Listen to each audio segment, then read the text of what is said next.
అందరికీ నమస్కారం. ఇప్పుడు ఒక చిన్న ప్రేయర్ చెప్పేసుకుంటాము. ఇక్కడ చేరి ఉండే తల్లిదండ్రులందరూ కూడా మంచి బిడ్డ అంటే మంచి ఆరోగ్యం, మంచి తెలివితేటలు, మంచి గుణాలు కలిగే మంచి బిడ్డ అంటే ఆ బిడ్డనే మనం మన ఫ్యామిలీకి, మన సమాజానికి ఇచ్చే మంచి గిఫ్ట్గా అనుకొని ఈ 9 months కూడా ప్రతి తల్లి కూడా సంతోషంగా, ఇష్టంగా ఆ బిడ్డతో మాట్లాడుతూ ఆ బిడ్డతో అనుబంధం పెంచుకొని మంచి బిడ్డగా తీర్చిదిద్దాలని ప్రార్థిస్తున్నాను. ఇక్కడ డెలివరీ అయిన వాళ్ళు వాళ్ళ ఎక్స్పీరియన్స్ చెప్తారు. దాన్ని బాగా మనసు పెట్టి వింటాము. రమణి ఇక్కడ మనతో స్టాఫ్గా ఉన్నారు. ఇప్పుడు తన డాక్టర్ బేబీ ఎక్స్పీరియన్స్ గురించి చెప్తారు. నా పేరు రమణమ్మ. నేను ఫస్ట్ ఇక్కడ ఫర్టిలిటీగా ట్రీట్మెంట్ తీసుకున్నాను. ఏజ్ 33 years, మ్యారేజ్ అయ్యి 5 years అయింది. నాకు 2 times అబార్షన్స్ అయింది. అంటే ఫస్ట్ ట్రైమిస్టర్ అబార్షన్స్. ఫస్ట్ 3 monthsలో గర్భం వచ్చి అబార్షన్ అయింది.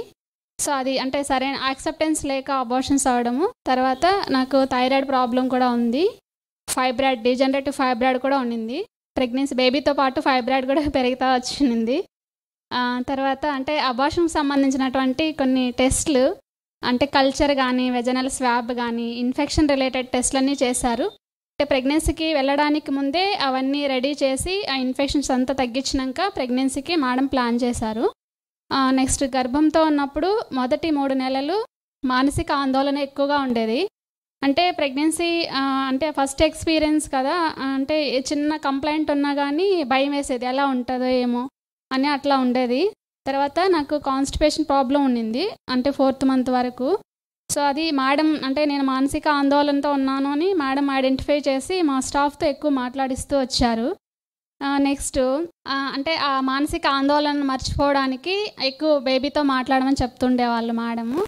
ఫస్ట్ అంటే బేబీతో మాట్లాడడం అనేది కొంచెం మొహమాటంగా, సిగ్గుగా అట్లా ఉండేది, ఎలా బేబీతో మాట్లాడేది అని. కానీ ముందు నుంచి నాకు ఒక పదం బాగా మంచి ఫీలింగ్ లెవెల్లో ఆ పదాన్ని ప్రాక్టీస్ చేశాను. అంటే నేను మంచి బిడ్డను తీసుకుంటాను, సో మేడం నాకు మంచి బేబీనే ఇస్తారు. సో ఈ పదాన్ని పట్టుకొని నువ్వు మంచిగా ఉంటావు, ఆరోగ్యంగా ఉంటావు, దీర్ఘాయుష్గా ఉంటావు, సో నువ్వు ప్రకృతిని బాగా ఇష్టపడతావు. సో ఇట్లా మంచి మంచి అనే పదంతో స్టార్ట్ చేసి మెల్లిమెల్లిగా బేబీతో మాట్లాడడం స్టార్ట్ చేస్తూ వచ్చాను. నెక్స్ట్ అంటే ట్రీట్మెంట్ పరంగా అయితే మెయిన్ ఈ ఏసీఏ, ఐజీజీ, ఐజిఎం ఇవన్నీ కూడా అబార్షన్ సంబంధించి రిలేటెడ్ అవన్నీ కూడా చేశారు. ఎవ్రీ మంత్ చెకప్కి వచ్చాను. సో మేడం గారు చెప్పినటువంటి ఫుడ్ హ్యాబిట్స్ కానీ అవన్నీ కూడా ఫాలో అవుతూ వచ్చాను. నాకు 6th monthలో ఉన్నప్పుడు హిమోగ్లోబిన్ తక్కువైంది, కొంచెం ఎడిమా అంటే కాళ్ళు స్వెల్లింగ్ రావడం అట్లా ఉండింది. సో అది అంటే ఏ కండిషన్ వల్ల వస్తుందో అనేది మనకు తెలియదు. కానీ సో హిమోగ్లోబిన్ తగ్గడం వల్ల హిమోగ్లోబిన్ మళ్ళీ ఇంప్రూవ్ చేసుకోవడానికి అంటే ప్రెగ్నెన్సీలు చాలా ముఖ్యం కాబట్టి డైట్ ఫాలో అయ్యాను. ముఖ్యంగా కరివేపాకు, అది ముందు నుంచి మేడం చెప్పినదే. మన అన్నం తినేటప్పుడు కర్రీస్లలో ఉన్న కరివేపాకు పడేయకుండా అట్లే రోజు ఏ రోజుకి ఆ రోజు తింటూ ఉండమని చెప్పారు. అది నేను ముందు నుంచి అది ప్రాక్టీస్ చేశాను, ఇప్పటికీ అది తింటాను. సో అది బాగా తీసుకోవడం వల్ల హిమోగ్లోబిన్ బాగా ఇంప్రూవ్ అయింది. డెలివరీ అయ్యేంత వరకు హిమోగ్లోబిన్ అనేది తగ్గలేదు. ఎడిమా కూడా అంటే స్వెల్లింగ్ కూడా పూర్తిగా తగ్గిపోయింది. నెక్స్ట్ అంటే ఎలాంటి కంప్లైంట్స్ రాలేదు. అంటే బీపీ కానీ, షుగర్ కానీ ఇలాంటివి రాకుండా అంటే బాగా లిక్విడ్స్ తీసుకోవడము, మేడం చెప్పినటువంటి డైట్, బాదము, అక్రూట్స్, తర్వాత ఫిష్, ఒమేగా 3 ఫ్యాటీ యాసిడ్ ఇవన్నీ ఇంటెలిజెంట్కి సంబంధించి, బేబీ ఇంటెలిజెంట్కి సంబంధించి రెగ్యులర్గా తీసుకోమన్నారు. లిక్విడ్స్ ఎక్కువ coconut water, butter milk, next water రెగ్యులర్గా అంటే కొంచెం ఎక్కువ సార్లు తాగేదాన్ని. నెక్స్ట్ ఫ్రూట్స్లలో వచ్చేసి అంటే 3వ నెల వరకు పులుపు తినాలనిపిస్తుంటుంది కదా, అప్పుడు వచ్చేసి నేను గ్రీన్ యాపిల్ తీసుకునేదాన్ని. నెక్స్ట్ బత్తాయి, కమలా అవి. నెక్స్ట్ 6వ నెల అట్లా వచ్చేసరికి పులుపు తినాలి అని అనిపించినప్పుడల్లా, ఫ్రూట్ చూసినప్పుడల్లా బేబీ మూమెంట్ వచ్చేదన్నమాట. నెక్స్ట్ ఇంట్లో ఒక్కదాన్నే ఉంటాను. వంట చేసేటప్పుడు చింతపండు డబ్బా అంటే మూత తీయంగానే బేబీ మూమెంట్ వస్తుంది, ఇక్కడ ఆ స్మెల్కి అట్లా ఉండేది. అంటే ఇంట్లో మెయిన్ ఒక్కదాన్నే ఉంటాను, మా హస్బెండ్ డ్యూటీకి వెళ్ళిపోతారు. ఎక్కువ బేబీతో మాట్లాడడం నేను మేడం గారు చెప్పినవన్నీ ఫాలో అయ్యాను. అది కూడా ఎవ్రీ మంత్ మేడం గైడెన్స్ ప్రకారమే బేబీతో మాట్లాడుతూ వచ్చాను. అంతకుముందు టాక్ టు బేబీ గురించి తెలుసు, కానీ మనం ప్రెగ్నెన్సీతో ఉన్నప్పుడు అంటే ఎక్స్పీరియన్స్ డిఫరెంట్గా ఉంటుంది, వినడం డిఫరెంట్గా అనిపిస్తుంది కదా.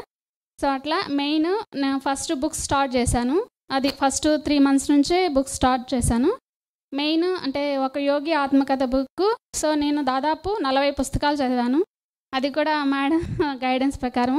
రైలుబడి, తర్వాత గీజుబాయి రాసినటువంటి బుక్స్, స్వామి వివేకానంద వాళ్ళ జీవిత చరిత్ర, శ్రీ ఆంజనేయ జీవిత చరిత్ర, నెక్స్ట్ మహాభారతము, భగవద్గీత, రామాయణము, నెక్స్ట్ వికట కవి తెనాల రామకృష్ణ గారి కథలు. సో ఇవి దాదాపు అంటే భూగోళ శాస్త్రం కానీ, అర్థశాస్త్రం కానీ, న్యాచురల్ సైన్స్ మేడం సబ్జెక్ట్ కానీ, సో మొత్తం మ్యాథ్స్ అన్నీ బాగా చదువుతూ వచ్చాను. డెలివరీ అయ్యేంత వరకు చదువుతూనే ఉన్నాను. చదివేది చెప్పేది. కానీ బుక్ చదివేటప్పుడు ఏ పదంలో ఏ సెంటెన్స్లో నాకు బేబీ మూమెంట్ వస్తుంది అంటే ఆ సెంటెన్స్ ఈ బేబీకి నచ్చిందా అనేది ఐడెంటిఫై చేసుకోవడము, అవి నోట్ చేసుకోవడం అట్లా ఉండింది. సో ఏ రోజుకి ఆ రోజు ఈ బుక్స్ అనమాట. Next listening, music. సడన్గా నేను టీవీ చూస్తుంటే అన్నమయ్య సినిమాలో అదిగో సాంగ్ వస్తుంటే బేబీ మూమెంట్ ఇచ్చింది. సో అంటే ఆ సాంగ్కి బేబీ మూమెంట్ ఇవ్వడం ఇది కరెక్టేనా అని నేను దానికంటే ముందు 6 సాంగ్స్ విన్నాను వరుస కూడా. 6 సాంగ్స్కి బేబీ రెస్పాండ్ అవ్వలేదు. ఈ సాంగ్ పెట్టంగానే రెస్పాండ్ అయింది. ఇంకా అప్పటి నుంచి నేను అదే సాంగ్ ఫిక్స్ చేసుకున్నాను. నెక్స్ట్ మేడం గారు చెప్పారు ఇన్స్ట్రుమెంటల్ మ్యూజిక్ వినమని. దూరదర్శన్ ఛానల్లో ఎవ్రీడే 9:30కి అట్లా వస్తుంది మేడం ఇన్స్ట్రుమెంటల్ మ్యూజిక్, అది విన్నాను. నెక్స్ట్ లాంగ్వేజెస్ కోసము నేను అంటే తెలుగు, తమిళ్, కన్నడ, మలయాళం, ఒరిస్సా, హిందీ, ఇంగ్లీష్ అవి కూడా ఆ ఇన్స్ట్రుమెంటల్ మ్యూజిక్ అవి విన్నాను, సాంగ్స్ అవి. నెక్స్ట్ అంటే లిజనింగ్ అది. నెక్స్ట్ లిజనింగ్లో మేడం అబ్దుల్ కలాం స్పీచెస్ అవి వినమని చెప్పారు. ఆయన బుక్ కూడా జీవిత చరిత్ర కూడా చదివాను.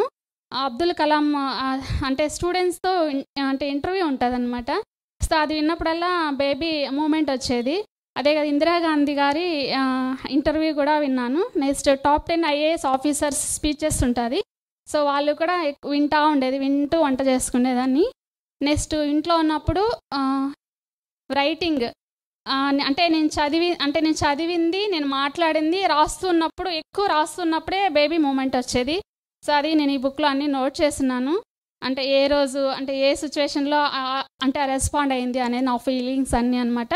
నెక్స్ట్ వంట చేస్తున్నప్పుడు మేడం చెప్పారు మీటింగ్లో, మీరు ఏ పని చేసినా బేబీకి ఇంట్రొడ్యూస్ చేసి చేయండి ఆ పనులు అనేసి. నేను అట్లా బేబీకి ఇదిగో నేను ఇప్పుడు వంట చేస్తున్నాను, ఈ కర్రీ చేస్తున్నాను, ఇది ఆల్రెడీ మనం రిపీట్ అయింది ఈ కర్రీ, నువ్వు అప్పుడు విన్నావు కదా నా అట్లా చెప్పేదాన్ని ప్రతి వంట. నెక్స్ట్ మిక్సీ పట్టినప్పుడు ఇదిగో ఇది మిక్సీ సౌండ్, ఇది వాషింగ్ మిషన్ సౌండ్, ఇప్పుడు నేను అంట్లు తోముతున్నాను ఈ సౌండ్ ఇలా ఉంటుంది, ఇప్పుడు స్నానం చేస్తున్నాం ఇది వాటర్ సౌండ్ ఇలా ఉంటుంది, ఇది డోర్ సౌండ్, ఫ్యాన్, ఇట్లా ప్రతి సౌండ్. సో ఇది చీకటి, ఇది వెలుగు, తర్వాత ఇది ఎత్తుగా ఉంటుంది, ఇది డౌన్, ఇట్లా ప్రతి ఒక్కటి చెప్తా వచ్చాను అనమాట. బాగా మూమెంట్ ఉండేది. నెక్స్ట్ ఆకృతులు. రైలుబడి పుస్తకంలో అందులో రాసున్నారు అంటే బేబీ సైకాలజీకి సంబంధించి మనం ఎలా ట్రీట్ చేయాలి బేబీతో అనేది ఆ గీజుబాయి పుస్తకాలలో. సో అది చూసి నేను ఆకృతులు మనం ఇంట్లో వంట చేస్తుంటాం కదా, ఇంట్లో ఉన్న వస్తువులన్నీ కూడా నేను అంటుకున్న ప్రతి వస్తువు ఆకృతి గురించి చెప్పాను. సో ఇది పొడవుగా ఉంటుంది, ఇది రౌండ్గా ఉంటుంది, సో దీన్ని ఇలా యూస్ చేస్తాము, అట్లా నేను ఏమేమి టచ్ చేశానో 9 మంత్స్లో అవన్నీ కూడా చెప్పాను బేబీకి. తర్వాత డ్రాయింగ్. సో డ్రాయింగ్ అది కూడా మన మానసిక ఆందోళనని బాగా అంటే మనం ఓవర్కమ్ అవ్వచ్చు, అంటే బాగా మనసు తేలిక చేసుకోవచ్చు. సో డ్రాయింగ్ సంబంధించి చిన్నపిల్లలకి డ్రాయింగ్ బుక్స్ ఉంటాయి, అవి స్టిక్కర్స్ ఉంటాయి, అవి తీసి దాని మీద అంటించుకొని ఆ బొమ్మ గీయడం, కలరింగ్ గీయడం అనేటివి అవి చేశాను. ఆ బొమ్మకు సంబంధించిన కొటేషన్ అది నేను మేడం గారి దగ్గరే నేర్చుకున్నాను. వెజిటబుల్స్, ఫ్రూట్స్ ఇంపార్టెన్స్ ఫర్టిలిటీలో చెప్పి నాకు వాటి గురించి అనిమల్స్ అవన్నీ కూడా నేను గీసుకుంటూ బేబీకి చెప్తూ వచ్చాను. ఇదిగో నేను ముక్కు గీస్తున్నాను, ఈ ఆకారం ఉంది, ఇదిగో ఇది ఎండింగ్, ఇది తోక, ఇది కాళ్ళు, అట్లా అనిమల్స్, బర్డ్స్, వెజిటబుల్స్, వస్తువులు అట్లా వాటి గురించి చెప్పాను. Next taste. అంటే పులుపు తిన్నప్పుడల్లా అంటే ఎవరైనా కర్రీస్ నైబర్స్ అట్లా ఇచ్చినప్పుడు అయ్యో ఇది పుల్లగా ఉంది తినాలి అని అనిపించినప్పుడల్లా బేబీ కదలిక వచ్చేదన్నమాట. అట్లా ఆ కర్రీస్ గురించి టేస్ట్, స్మెల్. సార్ చెప్పారు మీటింగ్లో రోజు, బేబీ మనం ఏం చూస్తామో, ఏం వింటామో, ఏం తింటామో ఆ స్మెల్ను, ఆ టేస్ట్ని కూడా లోపల ఎంజాయ్ చేస్తుంది, ఆ ఫీలింగ్ వెళ్తుంది అని సార్ చెప్పింది నేను విన్నాను. మేడం గారు చెప్పారు మదర్ నుంచి 60% ఫీలింగ్ బేబీకి పాస్ ఆన్ అవుతుంది ప్రెగ్నెన్సీలో, 40% మాత్రమే మనం అంటే మెడిసిన్స్ కానీ ట్రీట్మెంట్ అనేది మేడం గారు చెప్పడం నేను విన్నాను.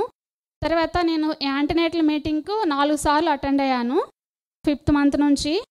కానీ నేను ఇక్కడ కూర్చొని వింటున్నప్పుడు బేబీ నేను ఎంతసేపు ఇక్కడ కూర్చొని విన్నాను అంతసేపు కంటిన్యూస్ మూమెంట్ వచ్చేది. కానీ ముందే చెప్పాను, నేను ఈ మీటింగ్కి వెళ్తున్నాను, మేడం సార్ చెప్పేది అక్కడ చెప్పే వాళ్ళ మాట నువ్వు బాగా గ్రహించాలి, వినాలి అని. నాకు అది చాలా ఆశ్చర్యంగా ఉండేదన్నమాట. కంటిన్యూస్ 4 సార్లు అట్లనే ఉండింది. మళ్ళీ ఇది నిజమా అనేది నేను టెస్ట్ చేసుకోవడానికి కోసం నేను యూనివర్సిటీకి వెళ్ళాను 7వ నెలలో. అక్కడ మా ప్రొఫెసర్స్తో మీటింగ్ సెమినార్తో అక్కడ కూడా చెప్పాను. సో ఇక్కడ సెమినార్ జరుగుతుంది, ఇది నువ్వు బాగా గ్రహించాలి, వినాలి అన్నప్పుడు కూడా బాగా మూమెంట్ ఉండేది, కంటిన్యూస్గా మూమెంట్ ఉండేది. మళ్ళీ నువ్వు సైలెంట్గా, మనం జర్నీలో ఉన్నాం కదా, నువ్వు సైలెంట్గా ఉండాలి, ఇబ్బంది పెట్టకూడదు, నేను ఒక్కదాన్ని జర్నీ చేస్తున్నాను అని చెప్పినప్పుడు కూడా బేబీ ఆ 3 అవర్స్ అంటే బాగా సైలెంట్గా ఉండడం, తిరుపతి బస్ స్టాండ్ అంటే దిగగానే బేబీ మూమెంట్ రావడం అనేది చాలా హ్యాపీనెస్ ఇచ్చింది. తర్వాత కాన్స్టిపేషన్ ఉన్నప్పుడు నాకు కొంచెం భయం కలిగేది. అంటే కాన్స్టిపేషన్ అంటే కొంచెం పొట్టనొప్పి వచ్చేది. అంటే ఈ పొట్టనొప్పి వల్ల నాకు ఈ బేబీ ఎట్లా ఉంటుందో, అంటే ఏమవుతుందో ఏమో అనేది ఒక చిన్న డౌట్. అలా అన్నప్పుడల్లా వెంటనే యోగ నిద్రలో చెప్పుకునేదాన్ని అనమాట. కాన్స్టిపేషన్ ఉంది, నువ్వు అమ్మని ఇబ్బంది పెట్టకు అని అట్లా చెప్పుకున్నప్పుడల్లా మళ్ళీ బాగా తగ్గిపోయేది. నెక్స్ట్ యోగ నిద్ర, ఇక్కడ రికార్డ్ చేసి పెట్టున్నారు యోగ నిద్ర, యాంటీనేటల్ యోగ నిద్ర. అది ప్రతిరోజు విన్నాను. అది విని ఆ ఫీలింగ్ అంటే బేబీకి మళ్ళీ నేనే చెప్పుకుంటా వచ్చాను. ఒక పక్క వింటూ ఉండేది, ఒక్కొక్కసారి ఫోన్ అవైలబుల్లో లేనప్పుడు చెప్పేది. అంటే నేను నా అవయవాల గురించి చెప్తూ నేను బేబీ అవయవాల గురించి చెప్పాను. తర్వాత ఫిజికల్గా 100% నేను చెప్పినవన్నీ మా బేబీలో ఫిజికల్ ఫీచర్స్ అన్నీ ఉన్నాయి మేడం, 100%. అది నాకు చాలా హ్యాపీనెస్. తర్వాత పుట్టుమచ్చ రావాలి అనుకున్నా మేడం, అన్నీ మేడం. రౌండ్ ఫేస్, వైట్గా, వైట్ ఎట్లా వచ్చిందంటే మేడం నాకు ఒక బేబీ క్యాలెండర్ ఇచ్చారు, అది బెడ్రూమ్లో పెట్టుకొని చూడమన్నారు. రోజు ఆ కలర్ మాత్రమే నేను రావాలి అనుకున్నాను. సో ఆ కలర్ వైట్గా వచ్చింది. తర్వాత రౌండ్ ఫేస్, తర్వాత ముక్కు, మా హస్బెండ్ ముక్కు, చెవులు, కళ్ళు, చేతులు, వేళ్ళు పొడగ్గా ఉండాలి, చేతి వేళ్ళు, కాలు వేళ్ళు పొడగ్గా ఉండాలి అని. సో బాడీ ఫీచర్స్, హెయిర్, తల, హెడ్ అవన్నీ కూడా మేడం. ఒక లిప్స్ మాత్రమే నాది రావాలనుకున్నా, అట్లనే వచ్చింది. నెక్స్ట్ పుట్టుమచ్చ, నీకు మంచి అదృష్ట పుట్టుమచ్చ వస్తుంది అనుకున్నాను. అంటే చెప్పాను, ఎక్కడ రావాలి అనేది నేను చెప్పలేదు, కానీ రైట్ హ్యాండ్ మీద ఇక్కడ పుట్టుమచ్చ వచ్చింది మేడం. సో అవన్నీ చూసి మీరు డెలివరీ అయినప్పుడు సిజరింగ్ చేశారు కదా, అప్పుడు అంటే బాబు పుట్టాడు అని చెప్పంగానే నాకు మైండ్లో ఇది రౌండ్ ఫేస్ బేబీ వైట్గా ఉంటుంది అని అనుకున్నా. అప్పుడు అంటే మీకు చెప్పాలనుకుని నేను చెప్పలేదు ఆ సిచ్యువేషన్లో. మళ్ళీ మీరు చూపించారు పక్కకు తెచ్చి, చూడు పాప బేబీ మాట్లాడు, నువ్వు పిల్లు అంటే హాయ్ నాన్న అంటే అప్పుడు బేబీ కళ్ళు మూమెంట్ ఇచ్చింది కదా మేడం. అది తర్వాత మీరు మమ్మల్ని ఇద్దరిని చూసారు, చాలా మంచి ఫీలింగ్తో మీరు చూడడం నేను చూసాను. ఆ ఫీలింగ్ ఎప్పటికీ మర్చిపోలేను, అది చాలా హ్యాపీనెస్ ఇచ్చింది. నెక్స్ట్ మేడం లాస్ట్ ఫైనల్లో 9th మంత్లో ఫ్రీడమ్ ఫైటర్స్ గురించి చదవమన్నారు. ప్రతిరోజు చూస్తూ వీటి గురించి చెప్పేదాన్ని అనమాట. గ్రేట్ ఉమెన్స్, తర్వాత ఇండియన్ గ్రేట్ లీడర్స్, తర్వాత సెన్సెస్, నేషనల్ సింబల్స్, ఇట్లా వీళ్ళందరి గురించి, వీళ్ళల్లో కొద్దిమంది గురించే నాకు బాగా తెలుసు, వివరంగా చెప్పాను. మిగతా అందు గురించి పేర్లు చదువుతా వచ్చాను. ఎవ్రీడే మార్నింగ్ లేచేటప్పుడు, ఈవినింగ్, నైట్ పడుకునేటప్పుడు అవి చెప్పి పడుకునేదాన్ని. నెక్స్ట్ మన భాస్కర్ సార్ క్వాలిటీ నుంచి నేను ఒకటి తీసుకున్నాను. నేను అది 3rd మంత్ కన్సీవ్ అయినప్పటి నుంచి సార్కు మంచి టైం సెన్స్, సార్కి ఏదైనా కానీ టైం ప్రకారం మంచి పంక్చువాలిటీగా చేస్తారు. అది నా బేబీకి రావాలి అనేసి ఎవ్రీడే నేను 5:30కి మా హస్బెండ్ లేసారు, అలారం పెట్టి లేచేదాన్ని. అట్లా అలారం పెట్టి లేచినప్పుడు బేబీ మూమెంట్ వచ్చింది చెప్పేదాన్ని. మళ్ళీ అంటే ఈ అలారానికి బేబీ రెస్పాన్స్ ఇది ఎంత మాత్రం నిజమో అని టెస్టింగ్ కోసం మళ్ళీ ఒక్కొక్క రోజు 2-3 రోజులు నేను అలారం పెట్టకుండానే ఉండేదాన్ని. అప్పుడు బేబీ కరెక్ట్గా 5:30 అవగానే బేబీ మూమెంట్ వచ్చేస్తుంది అనమాట. సో ఇప్పటికీ బేబీ 5:30 స్విచ్ చేయగానే బేబీ కళ్ళు తెరిచేసి లేచేస్తుంది. సో అది అనమాట. నెక్స్ట్ ఈ డెలివరీ అయిన తర్వాత అంటే బేబీలో అంటే నేను చెప్పినవన్నీ కరెక్టేనా అని తెలుసుకోవడానికి డెలివరీ అయినాక బేబీని చిన్నపిల్లల డాక్టర్ చూసేటప్పుడు నవ్వాలి అని చెప్పాను. నేను ప్రెగ్నెంట్తో ఉన్నప్పుడు బేబీ నవ్విందంట, మన సిస్టర్ చెప్పారు. తర్వాత సౌండ్స్, నేను ఫీడింగ్ ఇస్తూ ఉంటే సడన్గా అల్లా పాడుతూ వచ్చారు. మధ్యాహ్నం అల్లా ఇస్తారు కదా, అల్లా పాడుతుంటే సడన్గా విని ఫీడింగ్ ఆపి అట్లా వింటూ ఉంది మేడం. అట్లా సౌండ్స్ బాగా ఐడెంటిఫై చేశాను అంటే ఈ 1.5 మంత్లో అది. తర్వాత మా హస్బెండ్ రాగానే నైట్ 10కి వస్తే వాయిస్ వినగానే బేబీ నిద్రపోతున్నా కానీ లేచేస్తుంది మేడం. అవి చేశాను. తర్వాత నాకు మంచి బేబీ కలగాలి అని మేడము గ్రీటింగ్స్ ఇచ్చారు. ఇవి నాకు ఇష్టమైనటివి, ఇంకా చాలా ఉన్నాయి. ఇవి చూపిద్దామని తీసుకొచ్చాను. ఇది ఉమెన్స్ డే అప్పుడు ఇచ్చాడు. ఇవి పేపర్ అనుకోవద్దండి, ఇది ఫీలింగ్, మేడం ఇచ్చిన ఫీలింగ్. మంచి బేబీ అనేది బ్లెస్సింగ్. మేడం బ్లెస్సింగ్ చాలా అంటే స్వచ్ఛంగా ఉంటుంది. సో ఆ బ్లెస్సింగ్ తీసుకోవడం అనేది చాలా హ్యాపీనెస్ అనమాట. నెక్స్ట్ అపోహలు మేడం గర్భంతో ఉన్నప్పుడు మెయిన్ మనము గర్భంతో ఉంటాం కదా, ఉన్నప్పుడు మన నైబర్స్ కానీ ఫ్రెండ్స్ రిలేటివ్స్ కానీ వాళ్ళకి తెలిసిన నాలెడ్జ్ ప్రకారం వాళ్ళు మనకు అంటే భయం, అంటే ఇది చేయకూడదు, ఇది తినకూడదు, ఇలా ఉండకూడదు, అంటే నీ బేబీ ఎందుకు ఇంత వెయిట్ వస్తుందో, పొట్ట అంత రాకూడదు, అట్లా ఉండకూడదు, ఇట్లా అంతా చెప్తుంటారు కదా. అవి నమ్మకూడదు. మేడం గారు చెప్పినవే తీసుకోవాలి. నెక్స్ట్ మందులు ఎక్కువ మింగడం వల్లే ఉమ్మనీరు తగ్గిపోయింది అనేది కూడా అపోహనే. ఎందుకంటే ఆ సిచ్యువేషన్లో మదర్ బేబీ మేడం చెప్పారు నాకు కండిషను, బేబీ వెయిట్ పెరిగే కొద్దీ అంటే ఉమ్మనీరు తగ్గిపోతుంది, మనం సిజరీన్కి వెళ్ళాల్సి ఉంటుంది అని ముందే చెప్పారు. సో నేను కూడా దానికి యాక్సెప్టెడ్. అంటే మెడికల్ కండిషన్ అంతా మేడం గారు ఎక్స్ప్లెయిన్ చేస్తారు. సో అది మనకు తెలుసు మనం ఏంటి అనేది, మన డాక్టర్ తెలుసు మన ప్రాబ్లం గురించి, మన కండిషన్ గురించి ఎవరికీ తెలీదు. కాబట్టి అలాంటివి మనము ఖచ్చితంగా వినకూడదు, డాక్టర్ చెప్పినవే పాటించాలి. నెక్స్ట్ మెయిన్ ప్రెగ్నెన్సీతో ఉన్నప్పుడు శ్రీమంతం, అంటే శ్రీమంతం జరిగితేనే బేబీ బాగుంటుంది, లేకపోతే మంచిది కాదు అనేది. అది అంటే నేను తప్పు అని చెప్పను, నాకు తెలియదు శ్రీమంతం గురించి, జరిగితే మంచిదా జరగకపోతే చెడ్డదా అనేది. సో ఒక్కోసారి నాకైతే శ్రీమంతం చేయడానికి అట్లా ఫ్యామిలీ మెంబర్స్ మా మదర్ అట్లా లేరు. మేడం మంచి మదర్, మంచి ఫీలింగ్ ఇచ్చారు నాకు, మంచి బిడ్డగా ఆశీర్వదించారు. ఆ బ్లెస్సింగ్ని అనుకున్నాను, మేడం ప్రసాదం పెట్టి నువ్వు మంచి బిడ్డని తీసుకుంటావు పాప అని, ఆ ఫీలింగే నేను ఒక శ్రీమంతం లాగా తీసుకునేదాన్ని అనమాట. అట్లా మనకి ఎక్కడ ఫీలింగ్ వస్తుందో ఆ ఫీలింగ్ని మనం ఎంజాయ్ చేస్తే అదే మనకి హ్యాపీనెస్. మనకి ఎవరు లేరు, మనకి ఎవరు చేయలేదు, మనం ఇలా లోన్లీనెస్ ఫీల్ అవడం అనేది అంటే దానివల్ల బాధ తప్ప మనకి ఏమీ మిగలదు. సో మనకు హాస్పిటల్ ఎన్విరాన్మెంట్లో ప్రతి ఒక్క స్టాఫ్ మంచి ఫీలింగ్ని ఇస్తారు. వాళ్ళు చెప్పినవి మనం ఖచ్చితంగా పాటించాలి. నేను అట్లే నా ఫీలింగ్ అంతా ఈ మనసులో డౌట్ ఉన్నా కానీ మా స్టాఫ్ తోటి షేర్ చేసుకొని ఎప్పటికప్పుడు డౌట్స్ క్లియర్ చేసుకునేదాన్ని. సో అట్లా మీరందరూ కూడా రెగ్యులర్ ట్రీట్మెంట్కి రావాలి. ఖచ్చితంగా మేడం గారు చెప్పినట్టు చేయించుకోవాలి. నెక్స్ట్ బేబీకి పూజ గురించి చెప్తూ చేశాను. సాంగ్ విన్నప్పుడు మూమెంట్ వస్తుంది కదా, నేను పూజ చేసేటప్పుడు నువ్వు సైలెంట్గా ఈ పూజను వినాలి అని చెప్పినప్పుడు గంట కొట్టినా కానీ సౌండ్ రాదు మేడం, బేబీ మూమెంట్ రాదు, కానీ సాంగ్ పెడితే వస్తుంది. సో అది అబ్జర్వ్ చేశాను అనమాట. సో చాలా సంతోషం వచ్చి షేర్ చేసుకున్నందుకు. ఇంకొక మాట, ఎందుకంటే ఇటువంటిది మనం అన్నీ చేయలేకపోవచ్చు, కాకపోతే మనం ఏమి 1-2 చేసినా చాలు. కానీ మనస్ఫూర్తిగా ఇదంతా నువ్వు చేసినప్పుడు ఇవి అన్నీ చేసేది అంటే ఒక టెన్షన్తోనో లేదా ఒక టైం పెట్టుకొని టైం టేబుల్ ఒక ఒత్తిడి ఉండిందా? లేదా అస్సలు లేదు, నేను బాగా 9 నెలలు ఎంజాయ్ చేస్తూ చేశాను, ఫీలింగ్ బాగుంది. Okay okay. సో అదే అంటే ఇట్లా చేస్తే కూడా మనం సంతోషంగా ఉన్నప్పుడు మనం ఒక్కొక్కసారి ఎన్ని పనులైనా చేసేసేయగలుగుతాము. రమణి ఇక్కడ ఉన్నప్పుడు డాక్యుమెంటేషన్ బాగా చేసేది, పేషెంట్స్తో మాట్లాడి అట్లా నువ్వు తన ఫీలింగ్స్ అన్నీ కూడా రాయగలుగుతుంది అంటే అలవాటు బాగా. తర్వాత ఇంకోటి తన పిహెచ్డి కూడా కంప్లీట్ ఫెర్టిలిటీ మీదనే తీసుకొని సొంతంగా బాగా కృషి చేసి ఫెర్టిలిటీ వాళ్ళందరికీ కూడా మంచి మారల్ సపోర్ట్ ఇచ్చింది. మనం హ్యాపీగా ఉండడం లేడీస్ కదా ఇష్టం ఉండదు, ఒక్కోసారి ఏడుస్తాము. నాకు అటు లోన్లీనెస్ అయ్యి 3 సందర్భాల్లో నైట్ ఏడ్చా. నేను 11:50 నుంచి 2:50 వరకు ఏడుస్తున్నాను సేపు. మూమెంట్ వస్తానే ఉన్నింది. ఆ మూమెంట్ అంటే బేబీ కూడా ఏడుస్తుందా అనేది నాకు తెలియదు, లేదా బేబీ నేనున్నాను నీకు సపోర్ట్ చేస్తుందా అనేది నాకు తెలీదు. మేడం చెప్పారు, అంటే మన మాటకి బేబీ కూడా తిరిగి మాట్లాడుతుంది, రెస్పాండ్ అవుతుంది అనేది చెప్పారు. కానీ చాలా great achievement as a women. ఎందుకంటే వాళ్ళు అమ్మ పోయారు, నాన్న దూరంలో ఉంటారు, నాన్నని చూసుకోవాలి, చెల్లెల్ని చదివించింది, ఉద్యోగం పెట్టించింది, తర్వాత నాన్నకి ఎప్పుడైనా బాగాలేకపోయినా పోయి చూసేది. ఇటువంటి బాధ్యతలు చూసుకొని తను కూడా బాగా చదవడం, వచ్చిన వాళ్ళకి చేయడం. ముఖ్యంగా ఈ టాక్ టు బేబీని ఇప్పుడు మనం చెప్తాము, కానీ అది ఇష్టంగా తీసుకొని చేస్తూ దాన్ని ఇట్లంతా వచ్చి చూపించినప్పుడు చాలా సంతోషం అనిపిస్తుంది.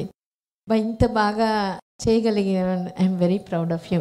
సో నాకు దీంట్లో ఎక్కువ తక్కువ అనేది నేను ఎప్పుడూ అనను, అనుకోవద్దు కూడా. అమ్మ నేను అట్లా చేయలేదా, ఇట్లా చేస్తేనే టాక్ బేబీ అని లేదు. టాక్ బేబీ ప్రతి మదర్ ఆ బిడ్డకి ఏమిస్తుందో అదే గ్రేట్. ప్రతి మదర్ ఆ బిడ్డ కోసం ఏం అనుకుంటుందో అదే గ్రేట్. ఆ బిడ్డకి అది గ్రేట్. అందుకని దెర్ ఇస్ నో కంపారిజన్, ఎక్కువ తక్కువ అనేది లేదు. కానీ ఇట్లా ఉన్నప్పుడు మనం ఇంకా కూడా చేయొచ్చు అనే ఒకదానికి మనకు ఒక ఇన్స్పిరేషన్ మాత్రమే. సో దీన్ని నెగిటివ్గా తీసుకోవద్దు. Thanks Raman, thank you.